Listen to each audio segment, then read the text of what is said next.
환율 얘기해 보겠습니다. 환율이 1,450원을 돌파를 했습니다.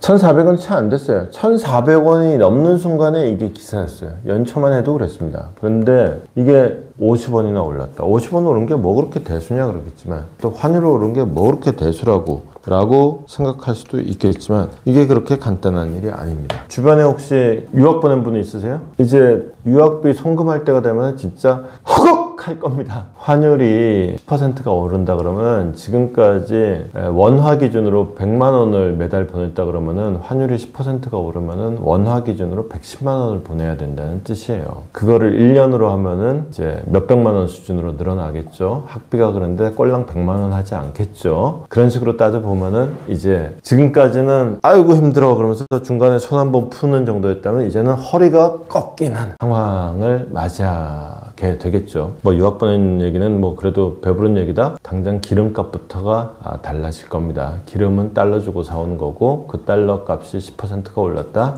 쉽게 얘기해서 기름값이 10% 오른다 입니다. 저는 기름값을 경유값 기준으로 생각을 해요. 제가 경유차를 타서. 그런데 휘발유 가격 기준으로 했을 때 10%가 오른다 그러면, 제가 휘발유 값을 잘 모르는데 대충 한 1,600억 언저리 되지 않나요? 그러면은 거기서 10% 오른다. 바로 1,800원 되는 거죠. 딱 실감나지 않나요? 이거를 근데 만약에 우리는 뭐 차도, 저 같은 경우는 차를 잘 안 타요. 뭐 차 주말에만 뭐 한두 번씩 타고 잘 안 타는데, 차가 문제가 아니라 정말로 물건을 수입하는 입장이라고 생각을 해봅시다. 그러면 이제 수입 물가가 오르는 거예요. 그러면은 수입해서 뭔가를 만들어서 파는 사람, 예컨대 밀가루, 그럼 밀가루 값이 쉽게 얘기해서 10%가 뛰는 거예요. 이 물가가 무지막지하게 뛰는 거고, 또 하나는 그렇게 되면은 그 수입을 해서 밀가루, 그래서 국내 시장에 팔면 국내 시장의 물가 상승이겠죠. 근데 해외 시장에 수출을 한다. 그럼 가격을 올려받아야 될 거 아니에요. 안 팔리겠지. 그러면은 이 기업의 수익이 악화되겠지. 그러면은 이 기업은 돈이 없어서 고용도 줄일 것이고 투자도 줄일 것이고, 이게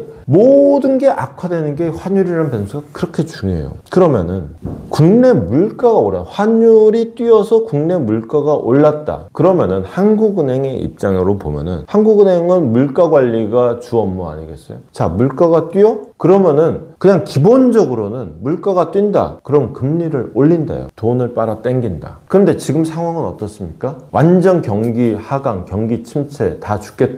금리를 내려야 한다라고 얘기하는 상황이잖아요. 물가를 잡으려면 금리를 올려야 되는데, 지금 경기 침체야. 지금 금리 올렸다가는 진짜 아우성이 난리도 아닐 거예요. 금리 못 올려요. 오히려 내려야 되는 상황이에요. 여기서 그럼 금리를 내려. 그럼 환율이 더 뛰어요. 돈이 더 많이 풀린다는 뜻이고, 돈이 더 많아지면 원화값이 더 떨어진다는 얘기고, 그럼 환율이 더 뛴다는 얘기예요. 악순환이에요. 사실은 금리를 내리긴 내려야 돼요. 근데 못 내리지. 그럼 어떻게 해? 금리는 못 건드린다. 그럼 어떻게 해? 결국은 정부가 돈 풀어야 된다. 그래서 추경 얘기가 나오는 거죠. 참고로 지금 내년도 예산안은 무지막지하게 일방적으로 감액해서 통과되어 있는 상황이 되겠습니다.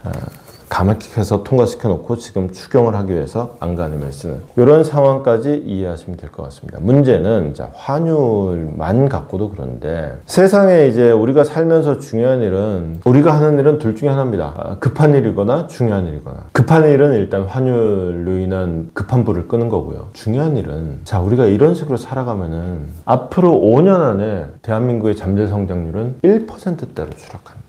그리고 조금만 더 지나가면 20년 안에 잠재 성장률이 0%대가 됩니다. 심각한 문제입니다. 제가 2000년대 초반에 경제부처를 담당할 때만 해도 우리 잠재 성장률이 5%대라고 얘기했어요. 근데 그게 불과 한 10년 전 상관에 갑자기 2%대로 뚝 떨어지더라고요. 살벌하다고 말이에요. 근데 지금 또 한 번 뚝 떨어지는 변곡점이 바로 지금 이 시점인 거예요. 그러니까 여기서 잘 잡지 못하면은 이게 한 번 떨어지면 다시 못 올립니다. 지금 대한민국이 지금 20년 전과 지금을 비교해보면 다시 20년 전에 5% 수준으로 올려보겠다? 안 돼요. 이게 일단 떨어지는 건 다시 못 올립니다. 물론 힘든 문제가 있어요. 일단 머릿수가 적어졌어요.